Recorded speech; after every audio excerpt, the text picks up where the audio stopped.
पिछले कुछ दिनों से भोजपुरी इंडस्ट्री के दर्शकों के लिए एक फिल्म कुछ ज़्यादा ही चर्चा का विषय बना हुआ है। फिल्म के शाहिद लाल यादव का है। फिल्म का नाम फरिश्ता है।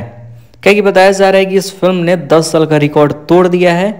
10 साल का रिकॉर्ड, और साथ में 10 करोड़ रुपए कमा लिए हैं। 10 करोड़ रुपए कमाने का मतलब ये है कि 10 साल में कोई भी ऐसा फिल्म भोजपुरी में रिलीज नहीं हुआ जो कि 10 करोड़ रुपए कमा लिया हो। चलो देख लेते हैं इसकी सच्चाई। राजन सिंह मुकुट ने भी खैर एक वीडियो बनाया है। 10 साल में ये पहली बार हुआ है कि कोई भोजपुरी फिल्म हॉल में लगे और वो 10 करोड़ के कलेक्शन को टच कर पाए। जी हाँ दोस्तों, खेसारी लाल यादव।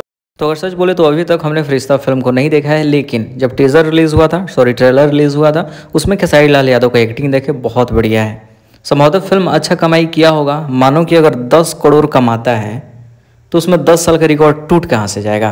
तो क्या है कि अभी 2023 चल रहा है। आज से ठीक 10 साल पहले जाते हैं 2013 में। तो क्या होना चाहिए, 13 से लेकर 23 तक कोई ऐसा फिल्म भोजपुरी का नहीं होना चाहिए जो कि 10 करोड़ रुपए कमाया हो।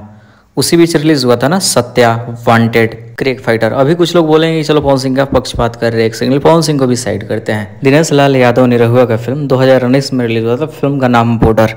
अभी जाके यूट्यूब पे सर्च करो या फिर कहीं से भी जाकर कलेक्शन जानने की कोशिश करो।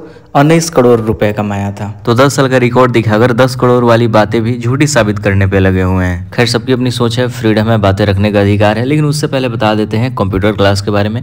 पहले क्लियर, पेड प्रमोशन नहीं है। हमारा भोजपुर से जितने सारे लोग हैं कंप्यूटर सीखना चाहते हैं, कंप्यूटर में इंटरेस्ट है, तो आपके शहर में एक नया कंप्यूटर एकेडमी खुला है। स्क्रीन के ऊपर एड्रेस और फोन नंबर दिखाई दे रहा होगा, पोस्ट करके पढ़ सकते हैं। मन हो तो एडमिशन ले सकते हैं। मिलते हैं बहुत जल्द नए वीडियो के साथ।